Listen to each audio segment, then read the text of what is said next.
Perfect. Thank you very much, Ray. Hi, everyone. Glad to be here. I'm Catherine Rickwood, and I'll be talking today about creating some delicious research snacks just in time for a mid-morning or mid-afternoon snack, depending on what time zone you're in. So I'll start by talking about why this is so important, and then go on to share some ideas for creating research snacks.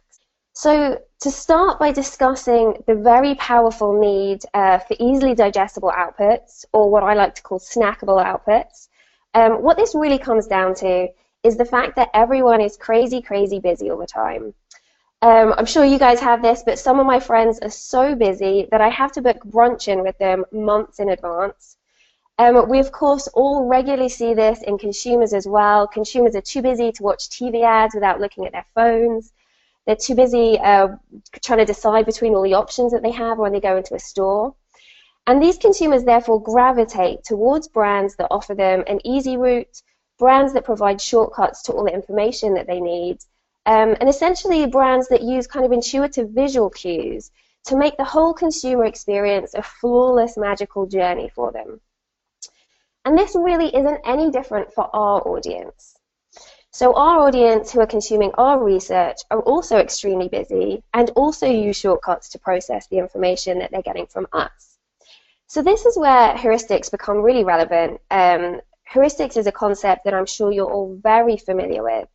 But I'd just like to start by talking about heuristics because they're so important to everything we do. We absolutely can't avoid them. They're hard-coded into us because there's just too much information out there in the world for our brains to process. So let me start by practicing what I'm preaching. Let's do a little experiment with heuristics. I'll employ the use of heuristics now. One of the most popular concepts to come from affect heuristic literature at the moment that's getting a lot of buzz is the idea that you can kind of control how you're experiencing things and therefore shape your perceptions of reality to some degree.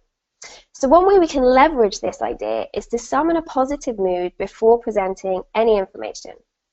So just to make sure that everyone's happy, ready to absorb some information, I'm going to share some mood-boosting facts with you now. So the first one is that the collective noun for bunnies is a fluffle, which is adorable. This is quite heartwarming as well. Every year, apparently hundreds of new trees are planted because squirrels forget where they bury their nuts. Katy Perry has a cat called Kitty Purry, and this one's absolutely adorable, but the voice actors who play Mickey and Minnie are actually married in real life. So hopefully that's put everyone in a happy place. To move on to a slightly more taxing example of heuristics, this is a very famous example, so I'm sure a lot of you will have seen it before. But see if you can answer this question. So a bat and a ball cost $1.10, and the bat costs $1 more than the ball. How much does the ball cost? So everyone immediately thinks 10 cents, even if you're a rocket scientist. But actually, if you sit down and calculate it, the bat has to cost 5 cents. Sorry, the ball has to cost 5 cents for the bat to cost $1 more. So hopefully this has just demonstrated that we're all, unfortunately, not rational information processors because our brains are hardwired to take shortcuts like this. And as I mentioned, I'm sure a lot of you are familiar with the concept of heuristics. There is a lot of literature on heuristics, especially geared towards marketers. So marketers use these concepts very successfully in a lot of the things they do, like highlighting information on packaging for us, also in adverts or calling out relevant price comparisons. And ultimately, they know about this because we, as researchers, have been telling them about these concepts for years. So with all this fantastic advice that we've been giving to marketers, how effective are we as researchers at communicating our knowledge and engaging our audience? Well, as I'm sure you're all very acutely aware, we are constantly fighting a stigma about how boring market research is. These are some article titles that I got when I looked up market research. And whilst these aren't actually about market research being boring, they're indicating that there's a really strong negative association out there. And this situation is kind of ironic because even though we're reinforcing the idea of heuristics to others, we don't seem to be leveraging them ourselves because we're still fighting this boring perception. So we're fighting the stigma, but it's not like we haven't got interesting things to talk about. I mean, we obviously all already know this because we wouldn't be researchers if we fell asleep at our desks every day. But these trends are just kind of demonstrating this. So these are some good trends that we pulled to show how broadly engaged other people are with different topics. So this first one that's trending up recently, that's social media data. So there's a lot of interest in that. This second one, which was mentioned earlier, is big data. This third one is a bit of a red herring, that's Pokemon, but a lot of recent interest in that as well. And then just in contrast to these, this last one is market research as an industry steadily losing engagement over time.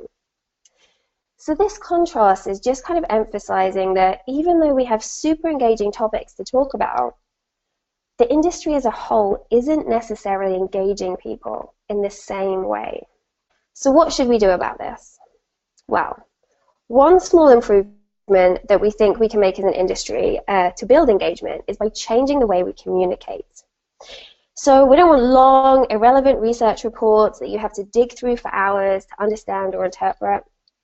First and foremost, we need to keep the concepts of heuristics in mind when we're trying to communicate our research information. So we need to leverage this knowledge that we have to make information easily digestible or snackable for our audience. And if we don't, this is a bit of a problem for us because reports will get filed away, they'll never see the light of day, and we won't be able to unlock the potential of all the amazing insights in them. So I just want to say as well, this isn't a blanket description. I frequently see fantastic research outputs, but I'm sure that you all do occasionally still see research reports that are super long, full of charts or full of data points, and not necessarily immediately applicable to decisions. So it's those kinds of reports that don't always generate really positive, engaging experiences with our audience, and they're in danger of not being picked up again. So we know we should be sensitive to our audience and their needs, and we often advise this in painstaking detail to marketers that we work with. But we need to take a look in the mirror and just make sure that we're applying this to our own work to maximize its impact. A metaphor that we like to use with our teams to really get this point across is that sure, we're really excited about the meal that we've cooked up from our project, and we absolutely should be, but we're not going to sell it into our audience by listing out every single ingredient that we put into making it. And they definitely don't want to see the mess we made in the kitchen getting them. I think Dan mentioned this earlier, that we really need to become chefs and combine the right ingredients in our reports. Of course, some clients are going to want to read about all the ingredients or understand how the meal was prepared, but what we can do is just tantalize them with a top line, and they can always ask for more information. Okay, so that was a bit of background on the need for changing the way we communicate. But how can we actually summarize what we're saying into snacks? So I'm going to start with this acronym. Everyone loves a good acronym. I like to use this word. This is the word DOW. It signifies way, path, or route. And this just helps us remember 3 key principles that are really, really useful for creating successful snackable outputs. So the first one is trust, the second one is audience, and the third one is objective. And I'm going to talk about these, each of these in a bit more detail now. So first we've got trust. Trust is really, really important in a partnership if you're going to be providing quality over quantity. So often as researchers, we can hide behind mountains of charts or mountains of tables just to try and prove how much work we've done. And this makes sense, if we're working on a project that someone's paid a lot of money for, we want to show them how much value we're providing. But that value is going to come in doing the thinking as well as the producing. So it's really, really difficult to be able to distill our thinking down to a few killer points, but we absolutely need to do this for our clients. And one way you can build up trust with them, because you need a two-way trusting relationship to do this, is just to talk overtly about your objectives. Tell them that you want to be able to save them time so they understand your motivations, and they're not going to feel shortchanged when you give them a one-page report at the end. They're going to be excited about it because they understand why you're doing it. Secondly, audience. As with any deliverable, you need to know your audience, but this is especially true if you're distilling a huge piece of analysis into a few key points. So will your audience be thinking about financials, Do they have a stats background? Maybe if they're in a marketing department, they just want to know about touch points. So just make sure that you're translating accordingly so that the points really hit home with your audience. As well as thinking about professional background of your audience, you can also ask for personal preferences. So even if someone has a stats background, they might want to bring everything to life with images or videos from consumers, if that's what their team would prefer to see. So just have a conversation with them and see what their needs are. You might even want to create several versions of a deliverable, but check up front if the need's there so that you can factor that into timelines. Finally, objective. Always, always refer back to the objective. This is something that I remember my teachers shouting at us from a very young age in school, that we always need to refer back to an essay question. We all know how easy it is to go off at a tangent, think you're making a great point or that you found something super, super exciting. But actually, when you take a step back, it might not be as relevant as you thought. So keep referring back as the output develops, just to make sure that you're staying on track and not getting lost down a rabbit hole in the data. Okay, so those were some key principles to keep in mind. Here are some kind of inspirational, hopefully, outputs for you guys to keep in mind when you're developing something. These can work really, really well as snackable outputs. So one pages, even if there's something fairly traditional like PowerPoint, they can work really well. Videos are super engaging, and there's some great tools for creating videos out there. Posters or boards, these are fantastic for people to put up in their offices if it's stuff that they're going to refer to frequently. Workshops, again, it's hard to get these in the calendar, but interactive things are absolutely fantastic. Emails are great. If people are on the go, they can read them on their phone, but keep them very, very short. If you have the resource, creating web pages is a great way to get things across, or even interactive quizzes. And then if you have a kind of visual audience, images or infographics are fantastic as well. So just to touch on the interactive elements, wherever possible, this isn't always appropriate, but wherever possible, if you can make your outputs interactive, it will really help your audience absorb what you're telling them. So people remember much more of what they interact with than things that they're passively seeing or hearing. So any opportunity to engage them in what you're saying will definitely pay off. If you can do a quiz, it only has to take 5 minutes to create, just a couple of key points, get your audience to guess what they think the result is. It only has to take them 1 minute, but the answer will really stick with them much better than if they were just reading something in a presentation. I'd also recommend to look out for storytelling sessions. There's a lot about storytelling around at the moment, and it's a really great skill just to be able to package up information and content in an easily digestible way. So look out for those and attend those if you see any. So hopefully this has inspired everyone to think about how to make their outputs kind of snackable.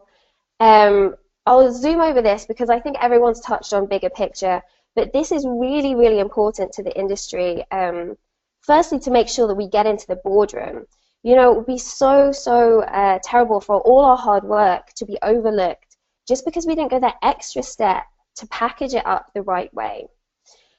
So I'd really encourage everyone just to stop and think before they send anything out.